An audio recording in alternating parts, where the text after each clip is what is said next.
તો આ તરફ ભરૂચના વાલિયાના ડહેલી નજીક ડાયવર્ઝન ધોવાતા હાલાકી પડી રહી છે। ડાયવર્ઝન પાછળ કરોડોના આધણ કરી પ્રજાના પૈસાના વેડફાટનો આક્ષેપ સ્થાનિકોએ કર્યો છે।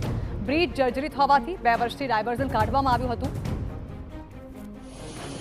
સ્થાનિકોનો આક્ષેપ છે કે દર વર્ષે કરોડોના ખર્ચે ડાયવર્ઝનનું સમારકામ તો કરવામાં આવે છે અને ચોમાસામાં ડાયવર્ઝન ધોવાઈ જતા સ્થિતિ ઠેરની ઠેર રહે છે।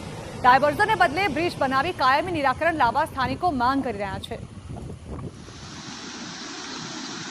પુલ છે એ બહુ જર્જરિત હાલતમાં છે, તો તેના લીધે અહીંયા 2 વર્ષથી પુલનું અવર જવર ઉપર ભારે વાહનનું બંધ કરી દેવામાં આવ્યું છે। તો એની બાજુમાંથી કામ ચલાવ ડાયવર્ઝન બનાવવામાં આવ્યું છે। તો એ 2 ચોમાસામાંથી સતત કેટલી વાર ધોવાઈ ગયું છે અને એને રિપેરિંગ કામ માટે અહીંયા કરોડોમાં ખર્ચો કરવામાં આવે છે ડાયવર્ઝનમાં।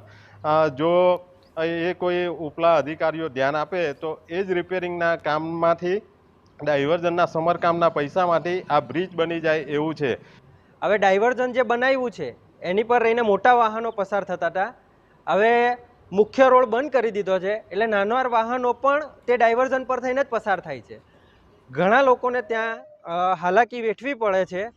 હવે મારે સરકારને કહેવાનું એ રહ્યું, તંત્રને કહેવાનું એ રહ્યું કે આની પાછળ કેટલો મોટો ભ્રષ્ટાચાર છે, દર વર્ષે કેટલા રૂપિયા ખવાય છે, એનું તમારે સમિતિ બનાવીને સઘન તપાસ કરવી જોઈએ।